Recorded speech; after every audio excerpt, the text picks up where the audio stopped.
கர்த்தருடைய பரிசுத்த நாமத்திற்கு மகிமை உண்டாவதாக. இந்த செப்டம்பர் மாதத்தின் முதலாம் நாளிலும் கர்த்தருடைய சமூகத்திலே வந்திருக்கிற உங்கள் யாவரையும் நான் வாழ்த்துகிறேன். தேவன் தாமே நம்ம ஒவ்வொருவருமே ஆசீர்வதிப்பாராக. ஆமென். இதுவரையில் நேர்த்தியாய் நம்மை நடத்தினார், இனிமேலும் நடத்துவார்.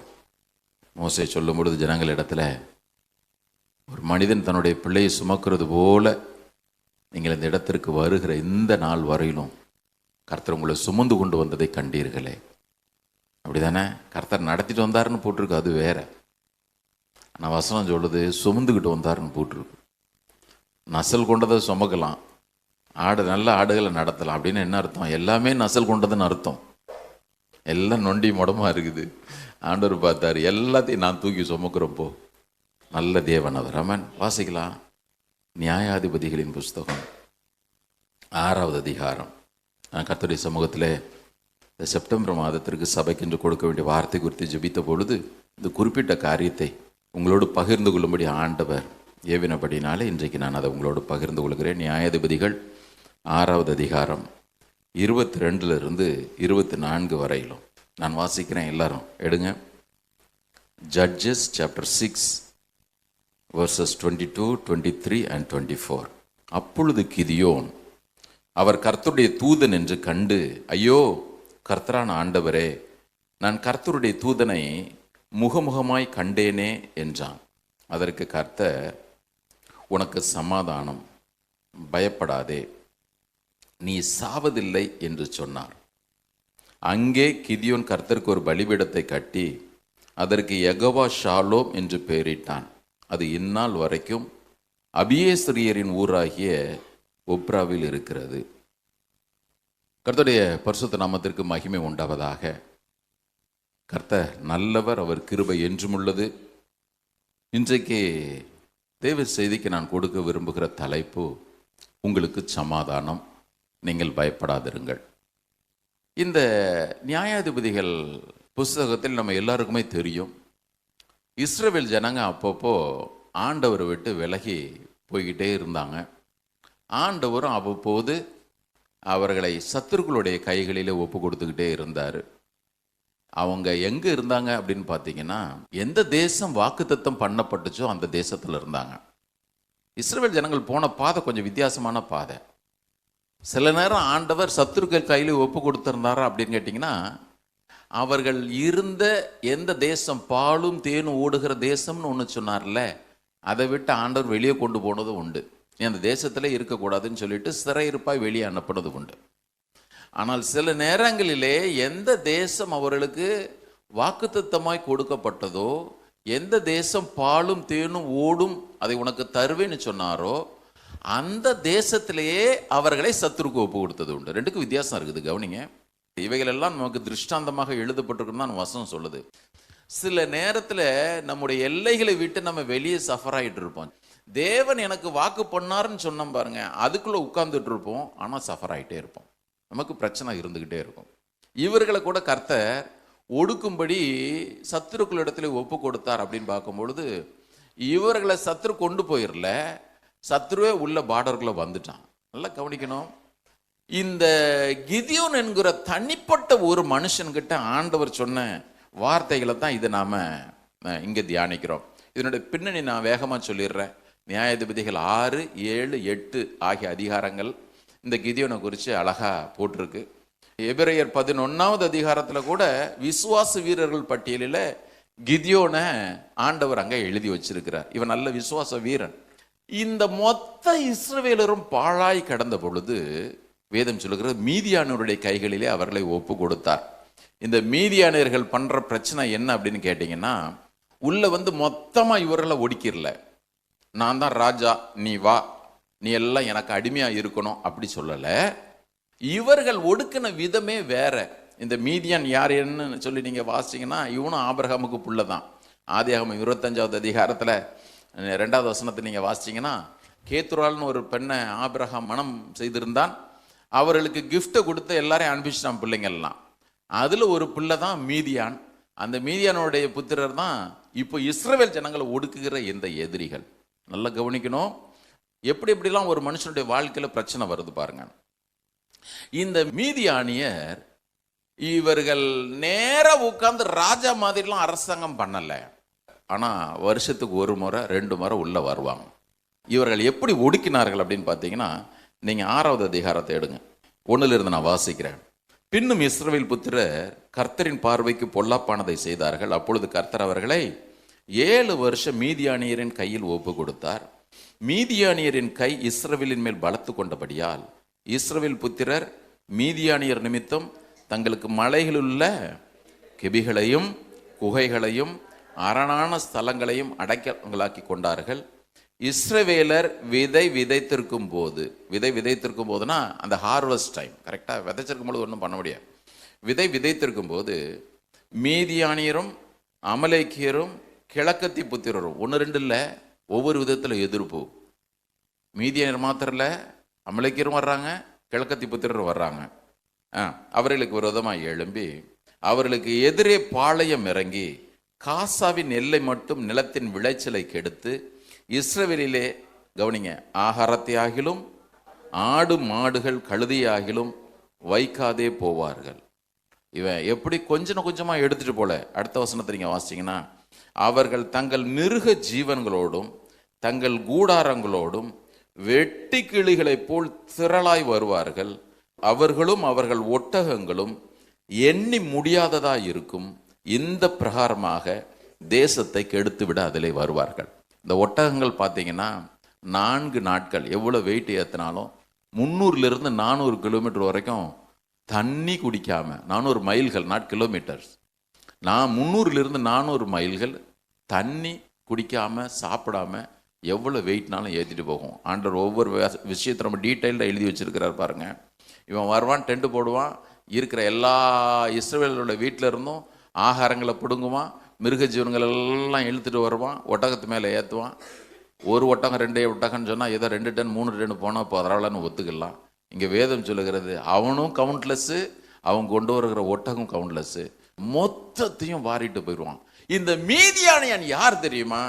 நம்முடைய வாழ்க்கையிலே நாம் படுகிற பிரயாசங்கள் ஒவ்வொன்றையும் என் கைக்கு எட்டினது என்னுடைய வாய்க்கு எட்டலையேன்னு சொல்லிட்டு எல்லா நிலைமையிலும் புலம்பக்கூடிய அளவிற்கு நம்ம விட்டுட்டு போறோம். கவனிங்க, நம்முடைய பொருளா இருக்கலாம், நாம் படுகிற பிரயாசங்களா இருக்கிறான். சில நேரத்தில் நம்முடைய ஜபங்கள் கூட நம்முடைய பதில அனுபவிக்க வேணும் அப்படின்னு சொல்லிட்டு நினைக்கிற நேரத்தில், நான் அனுபவிக்க போறேன்னு நினைக்கிற நேரத்தில் எல்லாவற்றையும் வாரிட்டு போறோம்.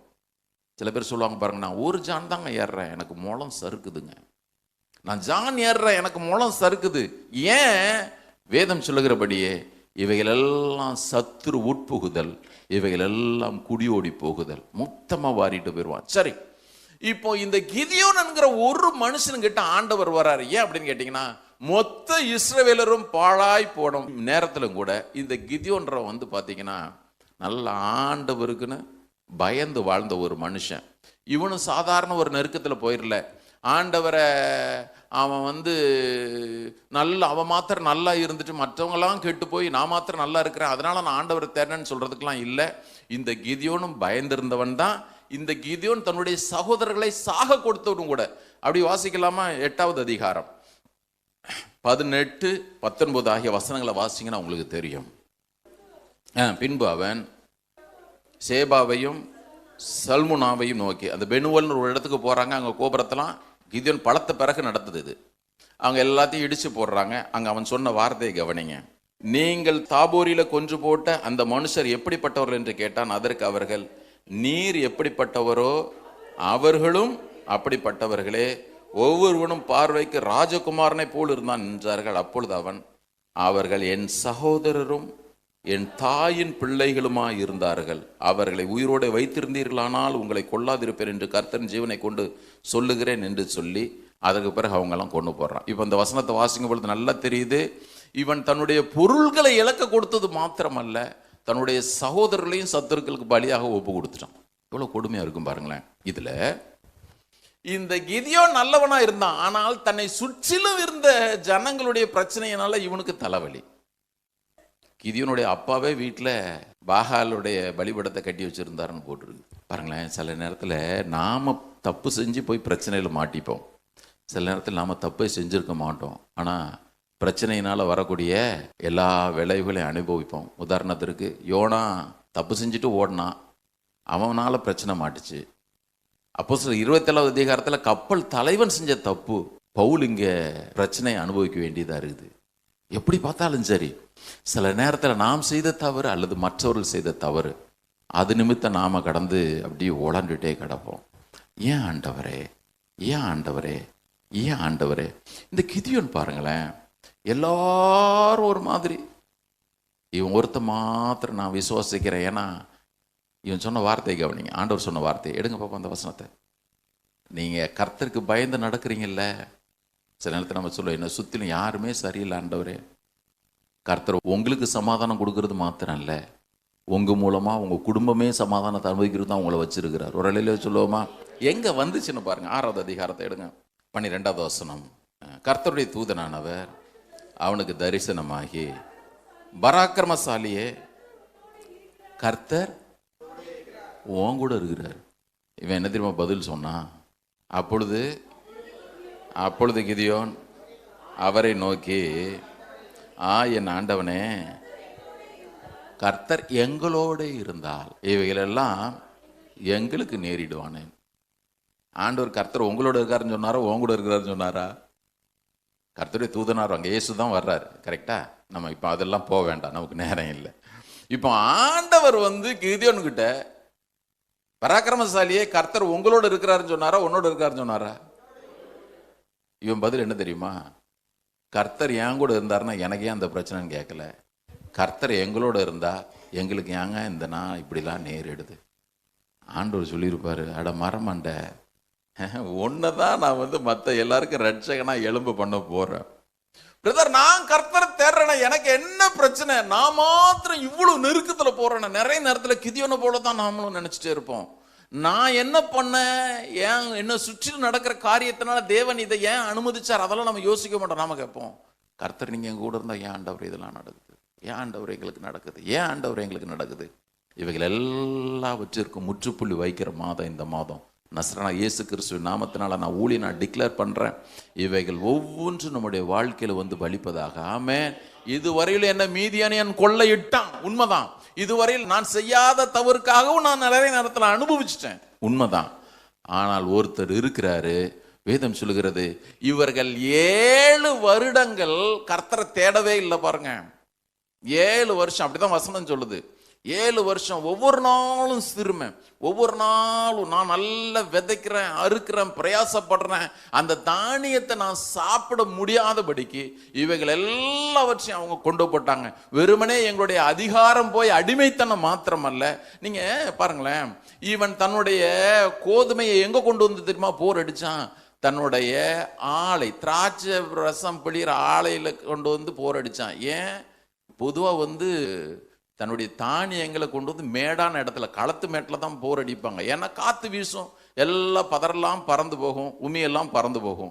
இவன் பள்ளத்தில் போய் போர் அடிக்கிறான். எவ்வளோ பெரிய, அது மடத்தனன்னு சொல்லக்கூடாது. ஏன் அப்படின்னு கேட்டிங்கன்னா, இவர்கள் தங்களுடைய திராட்சை ரசம் எல்லாம் பிழிந்தெடுக்கிற எல்லா அனுபவமும் போயிடுச்சு. அப்படின்னா ஒரு வசனத்தை காட்டினா புரியும் பாருங்க, அவங்க எதெல்லாம் இழந்திருந்தாங்கன்னு. வாசிங்க, சங்கீதம் 104:15, Psalm 104:15. மனுஷனுடைய இருதயத்தை மகிழ்ச்சியாக்கும் திராட்சை ரசத்தையும் அவனுக்கு முகக்கலை உண்டு பண்ணும் எண்ணெயையும் மனுஷனுடைய இருதயத்தை ஆதரிக்கும் ஆகாரத்தையும் விளைவிக்கிறார். இப்போ முகக்கலையும் போச்சு, இருதயத்தில் மகிழ்ச்சியும் போச்சு, இருதயத்தில் இருக்கிற ஆதரவும் போச்சு. என் பொழைப்புக்கு இது ஆண்டவர் இருந்துச்சு. ஒரு பெரிய ஹிஸ்டாரியன் எழுதுறாரு, இவர்கள் எல்லாம் விதைச்சி, ஒவ்வொரு வருஷமும் விதைச்சி, இந்த வருஷம் எப்படியாயிலும் தப்பிச்சிடலாம் அப்படின்னு சொல்லிட்டு நினச்சிட்டு இருக்கும் பொழுது இந்த மீதியானின் மொத்தத்தையும் வாரிட்டு போனதுனால இவர்கள் எல்லாம் குகைகளிலே எலிகளை எலிக்கறி சாப்பிட்றது யூதர்களுக்கு அருவருப்பு, தெரியும்ல? நீங்கள் ஏசாயா கடைசி வசனங்களில் வாசிச்சிங்கன்னா எலிக்கறி சாப்பிடுகிறவர்களும் இருக்கும். ஆனால் இவங்களுடைய நிலைமை குகைகளிலே போய் எலிகளை பிடித்து சாப்பிட வேண்டிய ஒரு நிலைமை. எல்லா விதத்திலும் அவமானம். பாருங்க, வசனம் சொல்லுது, அவர்கள் கர்த்தரை நோக்கி முறையிட்டார்கள், கர்த்தர் அவருடைய வாழ்க்கையில் இடைப்பட்டார். பிரதர், ஒவ்வொரு நாளும் மீதியானின் உங்களை என்னை ஒடுக்கிறதுக்கு தேவன் அனுமதிக்கிறதே இல்லை. ஒருவேளை கடந்த நாட்களில் என்னுடைய தவறுனால நான் இந்த பிரச்சனையில் போயிட்டு இருக்கிறேன், நாம முடிவுக்கு வந்திருக்கலாம். அல்லது யாரோ ஒருத்தங்க பண்ண தப்புனால நான் இன்னைக்கு பிரச்சனையில் போயிட்டு இருக்கிறேன். ஆண்டவரே, எது எப்படி இருந்தாலும் நமக்கு சமாதானம் கூறுகிற நல்ல ஒரு சமாதான கர்த்தர் இருக்கிறார். ஒரு இலையில சொல்லுவோமா? நம்ம எல்லாருக்குமே இந்த சம்பவம் தெரியும். இது எல்லாத்தையும் டீட்டெயில்டாக பார்க்க முடியாது. வேதம் சொல்கிறவர் வந்தாரே, கிதியோன் உனக்கு சமாதானம், பயப்படாதே, உனக்கு சமாதானம். எந்த சூழ்நிலையில் சொன்னார்? நம்பர் 1, என்னுடைய வாழ்க்கையிலே சத்துருக்கள் கொண்டு வருகிற சகல அழிவில் இருந்தும் அல்லது என்னுடைய ஆசீர்வாதங்களை தடை செய்கிற சகல சூழ்நிலையில் இருந்தும் கர்த்தர் என்னை விடுதலையாக்கி எனக்கு சமாதானத்தை கொண்டு வருகிறார். ஆமென். 2வது, இவர்கள் வாழ்க்கையில் இதுவரைக்கும் இழந்தது, இப்போ நான் சொன்னேன்ல, என்னுடைய மகிழ்ச்சி போச்சு, என்னுடைய ஆதாரங்கள் எல்லாம் என்னை விட்டு போயிடுச்சு. இப்போ தேவன் என்ன திரும்ப சொல்றாரு? வாசிங்க, எடுங்க பார்ப்போம். 6வது அதிகாரம் 17வது வசனம். அப்பொழுது அவன், உம்முடைய கண்களில் இப்பொழுதும் எனக்கு தயை கிடைத்ததானால் என்னோட பேசுகிறவர் தேவரீர் தான் என்று எனக்கு ஒரு அடையாளத்தை, நான் நேற்று சொன்னேன் அடையாளம் கேட்கக்கூடாதுன்னு, மறுபடியும் தெளிவாக சொல்லிட்டேன். இது பழைய ஏற்பாட்டில் அவன் அடையாளம் கேட்டான். நீங்கள் இன்றைக்கி போயிட்டு, ஆண்டவரே நான் வீட்டில் சமைச்சு என் வீட்டுக்கு வெளியே கொண்டு வந்து காக்கா வைக்கிற மாதிரி இலையில வைக்கிறேன், நீர் வந்து கையில் இருக்கிற குச்சினால் தொட்டு அக்னி வந்து அதை பட்சித்தினா தான் நீர் எனக்கு விடுதலை தருவீர், இன்னைக்கு சொன்ன வாக்குத்தத்தை நிறைவேறுன்னு சொல்லிட்டு யாரும் கேட்காதீங்க. அன்னைக்கு அவன் கேட்டான். அவனுக்கு வசனம் இல்லை. இன்னைக்கு நமக்கு எல்லாவற்றையும் திருஷ்டாந்தமாக எழுதி கையில் நம்ம ஆண்டவர் கொடுத்துட்டாரு. ஆமென். ஆமாம், இதெல்லாம் பழசெல்லாம் நினச்சிக்க. இன்றைக்கி வந்து அடையாளம் கேட்டுட்டு இருக்காது. அன்றைக்கி நான் செஞ்சல, இன்றைக்கி உனக்கு நான் செய்வேன்னு சொல்லிட்டு கர்த்தர் திட்டம் தெளிவாக சொல்லுகிறார். ஆமென். இவன் நேராக உள்ளே போனான். நம்ம எல்லாருக்குமே தெரியும். அவன் ஒரு ஆட்டை பிடிச்சி சமைக்கிறான். எடுத்து புளிப்பில்லாத மாவில் அப்பங்கள்லாம் கொண்டு வர்றான், கிரேவியை கொண்டு வர்றான், சமாதான பலியை கொடுக்குற மாதிரி ஆண்டவர்கிட்ட. ஏன்னா அன்னைக்கு சமாதான பலியில் பாருங்கள், திராட்சை ரசம் இருக்கணும், அதாவது லிக்விடாக ஒரு பொருள் இருக்கணும், மாம்சம் இருக்கணும், அப்பம் இருக்கணும். இவனுக்கு லிக்விடாக கொண்டு வரதுக்கு திராட்சை ரசம் இல்லை. ஏன்னா இங்கே தான் திராட்சை ஆலையில் போய் போர் அடிச்சுட்டு கிடக்கிறமே. இவன், ஆண்டவரே நமக்கு லிக்விடாக கொண்டு வரணும், என்ன கொஞ்சம் கிரேவி கொண்டு வரேன், ஆணத்தை கொண்டு வர்றேன், கொஞ்சம் இறைச்சி கொண்டு வர்றேன், அப்பத்தையும் கொண்டு வர்றேன், அங்கே வைக்கிறேன். ஆண்டவரே, வேதம் சொல்லுகிறது, உன் வாழ்க்கையில் நீ எந்த இடத்தெல்லாம் குறைவுபட்டியோ, ஒருவேளை நான் சொன்னது உன்னால் நிறைவேற்ற முடியாமல் நான் உனக்கு என்ன தந்திருக்கணும் அதை கொண்டு படைக்கிற அளவிற்கு நீ வச்சிருக்கலாம். கர்த்தர் சொல்றார், உனக்கு சமாதானம். வேதம் சொல்லுகிறது, அவர் தொட்டாரு, அக்னி அப்படியே எழும்பிட்டு. இப்போ இவனுக்கு இன்னொரு பயம் பாருங்க. கர்த்தர் நம்ம வாழ்க்கையில் இன்டர்ஃபியர் பண்ணாலும் நமக்கு பயம், பண்ணலைனாலும் பயம். இவன் சொல்றான், ஐயோ ஆண்டவர் பார்த்துட்டேன்னா நான் சாவ போறேன். இப்போதான் கர்த்தர் சொல்றாரு, பயப்படாத, பயப்படாத, உனக்கு சமாதானம். ஒரு அலையிலே சொல்லுவோமா? பிரதர், நிறைய நேரத்தில் ஆண்டவர் நம்ம வாழ்க்கையில் இன்டர்ஃபியர் பண்ணும் பொழுது கர்த்தரை பார்த்து கூட பயப்படுற அனுபவம் நமக்கு உண்டு. சீஷர்கள் கடலில் புயல் அடிக்குது, அவங்க தண்டு வலிக்கிறதுனால வருத்தப்படுகிறதை கண்டு நடு சாமத்தில் இயேசு அவர்கள் நடுவில் நடந்து வந்தாருன்னு போட்டிருக்குது. இவங்கெல்லாம் உடனே இயேசுவை பார்த்தாங்களான்னு சொன்னாங்க, ஐயோ பேய் வருதே பாரு. சில இடத்துல ஆண்டவரை பார்த்தே நம்ம கலங்குற மாதிரி நான் சுச்சுவேஷன் நம்முடைய வாழ்க்கையில் வரும். கர்த்தருக்கு ஸ்தோத்திரம். கர்த்தர் சொல்கிறாரு, நீ பயப்படாத, நீ பயப்படாத, நீ பயப்படாத, உனக்கு நான் சமாதானத்தை சொல்கிறேன். ஒரு அழிலே சொல்லுவோமா? பாருங்க, ஆண்டவர் ஒவ்வொரு முறையும் உங்களுக்கு சமாதானம்னு சொல்லும் பொழுது வெறுமனே மனசில் மாத்திரம் வந்து நிரப்புறதுன்னு நினச்சிடாதீங்க. அவர் சமாதானம் என்று சொல்லும் பொழுது முதலாவது என்னுடைய உள்ளத்திலே சமாதானத்தை கொடுக்கிறார். அந்த சமாதானம் ஒவ்வொரு நாளும் என்னுடைய உள்ளத்தில் இருக்கும்படி, அதை நான் அனுபவிக்கும்படி என்னுடைய சூழ்நிலைகள் ஒவ்வொன்றிலும் அவர் கிரியை செய்ய ஆரம்பிக்கிறார். ஒன்று என்ன கொண்டு கிரியை செய்கிறார், அல்லது அவர் கிரியை செய்கிறார். எப்படி பார்த்தாலும் அவருடைய பலத்த கரம் ஒவ்வொரு பகுதியிலும் நம்முடைய வாழ்க்கையில் வெளிப்பட்டுக்கிட்டே இருக்கும். ஒரு அழில சொல்லுவோமா? நான் இயேசு நாமத்தினால மறுபடியும் சொல்கிறேன், இந்த செப்டம்பர் மாதத்திலே மாத்திரம் அல்ல, ஒவ்வொரு நாளும் என்னுடைய பாதைகளில் எல்லாம் சமாதானத்தை கட்டளையிடும்படி என்னுடைய ஆண்டவர் நீர் கிரியை நடப்பிக்கிறீர். ஆண்டவரே, ஹல்லேலூயா. என்னுடைய சரீர பிரகாரமான பகுதியிலையும் சரி, என்னுடைய ஃபைனான்ஷியல் ஏரியாலையும் சரி, என்னுடைய குடும்பத்திலையும் சரி. சில பேர் பாருங்க, பொருள் எல்லாம் இருக்கும், குடும்பத்தில் சமாதானம் இருக்காது. சில பேருக்கு குடும்பத்தில் சமாதானம் இருக்கும், இந்த பொருளில் குறைவுபட்டு. எது எப்படி இருந்தாலும், in every area of my life ஆண்டவரே நீர் கொடுக்குற நல்ல சமாதானத்திற்காக நமக்கு நன்றி செலுத்துகிறேன். ஆமென். ஒரு 2 காரியங்கள் மாத்திரம் வேகமாக நான் சொல்லிடுறேன். இப்போ பாருங்க, ஆண்டவர் அவன்கிட்ட சொன்னது, அவனுடைய பலியை அங்கீகரிச்சிட்டாரு. அன்னைக்கு ராத்திரியில் கர்த்தர் வந்து சொல்றாரு, இங்க பார், இவன் யெகோவா ஷாலோம்னு பலிபீடத்தை கட்டிட்டான், யெகோவா ஷாலோம் பலிபீடத்தை கட்டிட்டான். ஆண்டவர் சொல்றாரு, நீ மறைவில் என்ன கனப்படுத்துற அனுபவம் வேண்டாம். இன்னைக்கு ராத்திரி போ, உங்க அப்பா கட்டியிருக்க எல்லா பாகாலனுடைய பலிபீடத்தையும் இடி, இவன் 10 பேரை கூட்டிட்டு போய் எல்லாத்தையும் இடிச்சு போட்டான். வேதம் சொல்லுகிறது, உச்சியில போய் எனக்கு நீ பலிபீடத்தை கட்டு.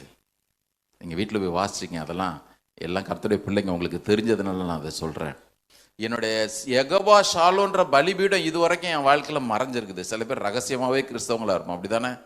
சில பேர் ஆண்டவர் உயர்த்தி பிடிக்கிற அனுபவங்கள்லாம் எல்லா சூழ்நிலையும் வர்றதில்லை. ஆண்டவர் சொல்கிறார், யெகோவா ஷாலோம், நான் உனக்கு சமாதானத்தை தந்திருக்கிறேன்றத நீ மாத்திரம் பார்த்துட்டு இருக்கிறது இல்லை, உன் குடும்பம் பார்க்கும், உன்னுடைய மொத்த ஊரும் பார்க்கும், என்னை விட்டு தூர போன ஜனங்களும் பார்ப்பாங்க.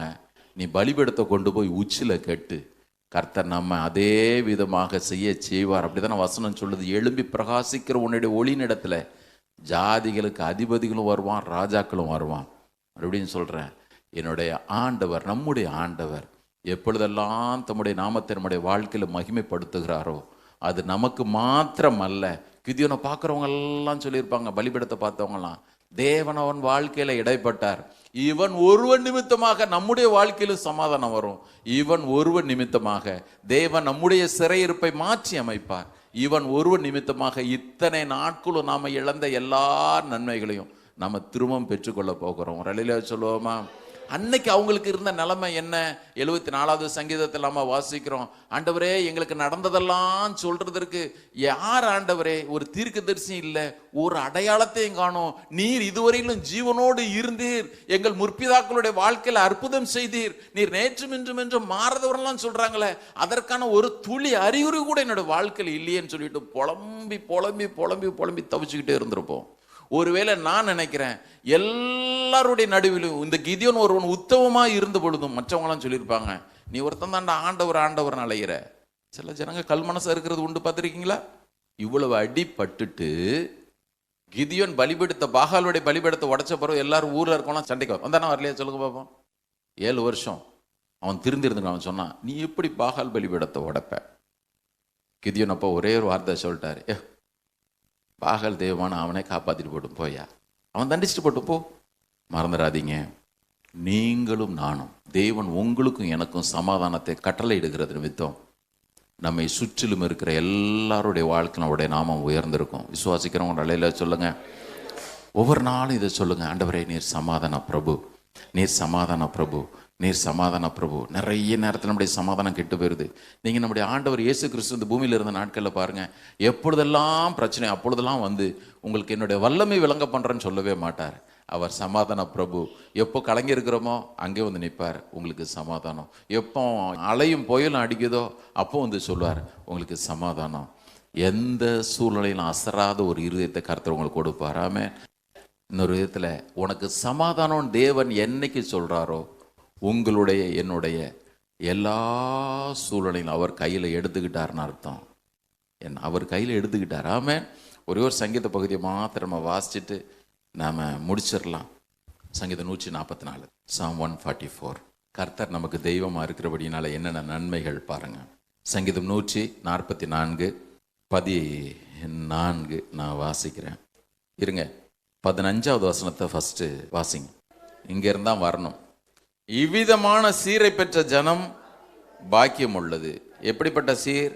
நன்மைகள் முன்னால் இருக்குது. நன்மைகள் இது எதனால உண்டாச்சு அப்படின்னு பார்த்தீங்கன்னா, இப்போ வாசிங்க எல்லாரும், கர்த்தரை தெய்வமாக கொண்டிருக்கிற ஜனம் பாக்கியம் உள்ளது. ஆமென். கர்த்தரை தெய்வமாக கொண்டிருக்கிற ஜனம் நமக்கு என்னெல்லாம் நன்மைகள்? 14வது வசனத்தை வாசிங்க. எங்கள் எருதுகள் பலத்தவைகளாக இருக்கும், சத்ரு உட்புகுதலும் குடி ஓடி போகுதலும். எங்களை எல்லாத்தையும் வாரிட்டு போகிறதும் உள்ளே வர்றதும் இருக்காது, எங்களுக்குள்ள நன்மைகளை வாரிட்டு போகிறதும் இராது. எங்கள் வீதிகளிலே கூக்குரலும் உண்டாகாது. 13வது வசனத்தை வாசிங்க. அப்படி சில சங்கீதத்துக்கு பதில் கடைசியில் இருக்கும், அதை தொடர்ந்து வரக்கூடிய நன்மைகள் தான். அப்படி தான் வாசிக்கணும் சங்கீதத்தை. இப்போ 13வது வசனத்தை வாசிங்க. எங்கள் களஞ்சியங்கள், ஏன் களஞ்சியங்கள்னு சொல்லுங்களேன், சொல்லுவோமே அப்படி, என் களஞ்சியங்கள் சகல வஸ்துக்களையும் கொடுக்கத்தக்கதாய் நிரம்பி இருக்கும். என் கிராமங்களிலே என் ஆடுகள் 1000-10,000 பழுகும். 12 அப்பொழுது என் குமாரர் இளமையில் ஓங்கி வளர்கிற விருட்ச கன்றுகளைப் போலவும் என் குமாரத்திகள் சித்திரம் தீர்ந்த அரண்மனை மூளைக்கற்களைப் போலும் இருப்பார்கள். 11வது வசனம், மாயை பேசும் வாயிற்கும் கள்ளத்தனமான வலதுகையும் உடைய அந்நிய புத்திரன் கைக்கும் அவர் என்னை விலக்கி தப்புவிப்பார். காரங்குளத்து சத்தம் அலையில சொல்லுங்க. இவைகளெல்லாம் எதுலாம் தெரியுமா? நாம் கர்த்தரை தெய்வமாக கொண்டிருக்கிறதுனால. சில பேர் சொல்லுவாங்க, ஆஃபீஸில் குழி வெட்டுறான் பிரதர், வசனம் சொல்லுது அந்நிய புத்திரருடைய கைக்கு தப்புவிக்கிற ஒரு நல்ல ஆண்டவர் இருக்கிறார். பிரதர், இது வரைக்கும் நான் பட்ட எல்லா பிரயாசங்களையும் யாரோ ஒருத்தங்க வாரிட்டு போனது. சில பேர் பாருங்க, சம்பாதிச்சு வட்டிக்கு கொடுத்துட்டே இருப்பாங்க. தெய்வ பிள்ளைகளுக்கு இருக்கிற ஆசீர்வாதம் என்ன தெரியுமா? உன்னுடைய கைகளின் பிரயாசத்தை நீ சாப்பிடுவாய். உன் கைகளின் பிரயாசத்தை நீ சாப்பிடுவாய். டாக்டர்கிட்ட 100 ரூபா ஃபீஸ் கொடுக்கும்பொழுது நான் ஆண்டவர்கிட்ட சொல்லுவேன், உன் கைகளின் பிரயாசத்தை நீ சாப்பிடுவாயின்னு போட்டிருக்குது ஆண்டவரே. இதில் 100 ரூபா வீணாக மருந்து மாத்திரைக்கு செலவாகவே கூடாது. இன்றைக்கி போகுது, ஆனால் நாம் அதை சொல்லிக்கிட்டே இருக்கணும். என்னுடைய கைகளின் பிரயாசத்தை நான் சாப்பிடுவேன். ஏன்னா அவர் சொல்லிட்டாரு, சத்துரு உட்புகுதலும் குடியோடி போகுதலும் ஈராது. ஏன் அப்படின்னு கேட்டிங்கன்னா, அவர் என்னுடைய தெய்வமாக இருக்கிறார். அவர் எனக்கு சமாதானத்தை கட்டளையிட்டு இருக்கிறார். ஆமென். அவர் கட்டளையிட்டு இருக்கிறார். என் பிள்ளைங்க வாழ்க்கையை அவன் உள்ள புகுந்து நாசப்படுத்த முடியாது. ஏன் அப்படின்னு கேட்டிங்கன்னா, அவர் என்னுடைய சமாதான கர்த்தர். அவர் எனக்கு சமாதானத்தை கட்டளையிட்டு இருக்கிறார். ஆமென். ஆண்டவர் சொன்ன இதே வார்த்தை நான் இன்னைக்கு உங்களுக்கும் சொல்கிறேன். உங்களுக்கு சமாதானம், நீங்கள் பயப்படாதிருங்கள். ஆமென். உங்களுக்கு சமாதானம், நீங்கள் பயப்படாதிருங்கள். எல்லாரும் கர்த்தர் நல்லா ஸ்தோத்திரம் பண்ணும். கர்த்தர் சித்தமான ஒரு சண்டே இந்த 3 அதிகாரங்களை நம்ம மறுபடியும் தியானிப்போம். கர்த்தர் நமக்கு உதவி செய்யட்டும். எல்லாரும் கர்த்தரை ஸ்தோத்திரம் பண்ணுங்க. நன்றி ஆண்டவரே, நீர் நல்லவர் ஐயா, உம்மை துதிக்கிறோம். துதிங்க, நல்லா துதிங்க. ஆண்டவரே, மீதியானியனால் ஒடுக்கப்பட்டது போல எல்லா இடத்துலையும் எனக்கு ஒடுக்கம் நெருக்கம். அவன் என்னை கொள்ளையிட்டு கொண்டு போனதுனால என் வாழ்க்கையில் எத்தனையோ நன்மைகளை நான் இழந்துட்டேன். என்னுடைய பொருளை நான் இழந்துட்டேன். எனக்குன்னு இருந்த நல்ல ஹெல்த்தை இழந்துட்டேன். என் சமாதானத்தை நான் இழந்துட்டேன். நிறைய இழப்புகள் ஆண்டவரே. நான் பண்ணின தப்பும் உண்டு, நான் பண்ணாத தப்பும் உண்டு.